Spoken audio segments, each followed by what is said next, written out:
Hello people, thank you so much for clicking on my video. My name is Aria and today I will show you the making of my Akasha terminal hair clip. First, I gotta Google and find a reference. This screenshot of Queen Lumine wearing it is perfect.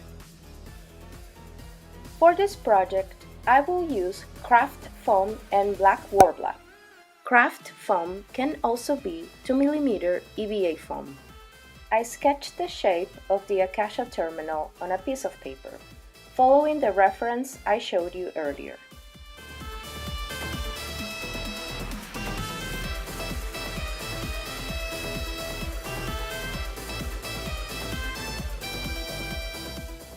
I cut out the outer shape with my paper scissors.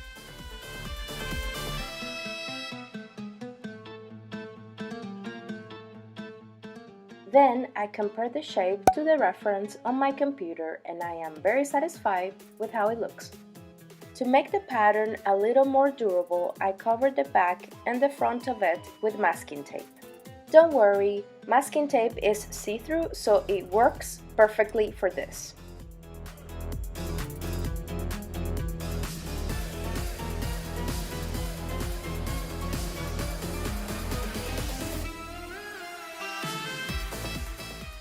After cutting the entire shape of the pattern, it is now time to trace it on the foam.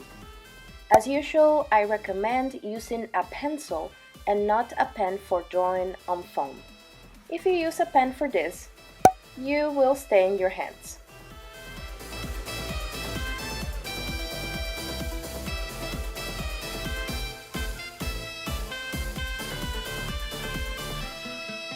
No! I hate it when the light gets messed up in my workspace like this. I am just a simple crafter, working with a phone camera and relying on daylight. I use both crafting scissors and an Exacto blade to cut out the entire shape of the terminal. After I am done, it is time to cover the entire piece with Worbla. I am using baking paper to protect my table as I start to heat up the Worbla with my heat gun. When the Worbla is heated up enough, I place the foam piece on top and flatten it with my hand. I cut the leftover pieces while the Worbla is still warm. I recommend doing this as it is easier than when the material is cold. I heat up another flat piece of Worbla and I place it on the other side, so the foam piece is now successfully sandwiched.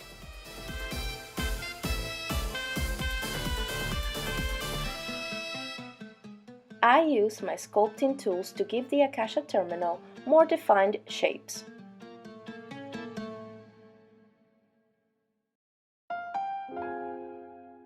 I keep the heat gun nearby because I have to keep on heating the Worbla during this process.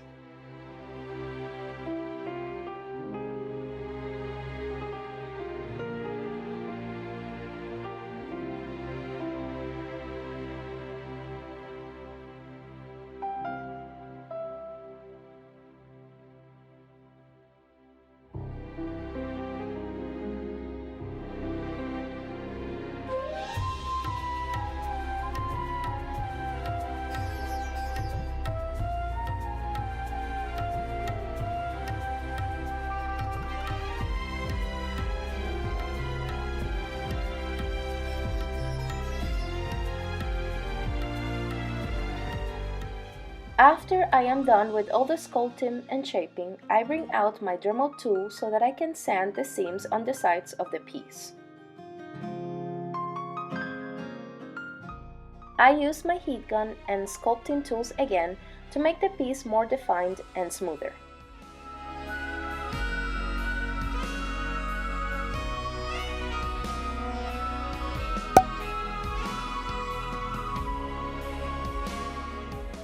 Now for the painting.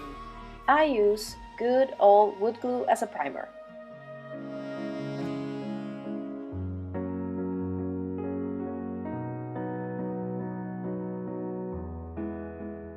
And my hair dryer for a quicker drying process. After this, I look through all of my different paints on the blue and green spectrum. I wasn't sure which one would look better, so I chose to just try one and see how it would look.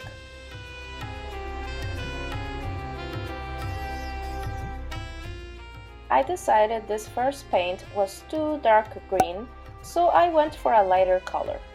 Would you call this aqua green? Either way, I think it fits the piece better.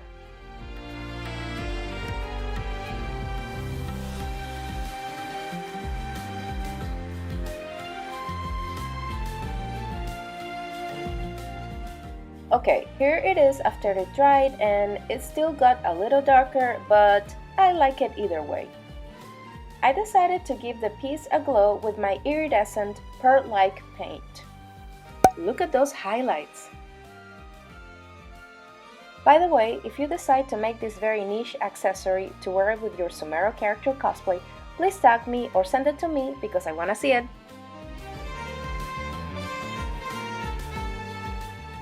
After this dries, I covered the entire thing with Glossy Varnish.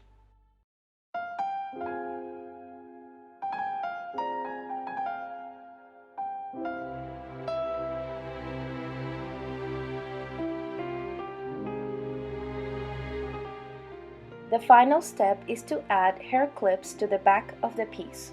Because I wanted to make sure this will be glued very well, I decided to use super glue. And I am done! This turned out to be a very quick and fun project. Here I am at the end of the day after a con, filming a quick video going home, showing you guys how I wore the Akasha terminal with my Dunyarsad cosplay. Best Sumero NPC, am I right, guys?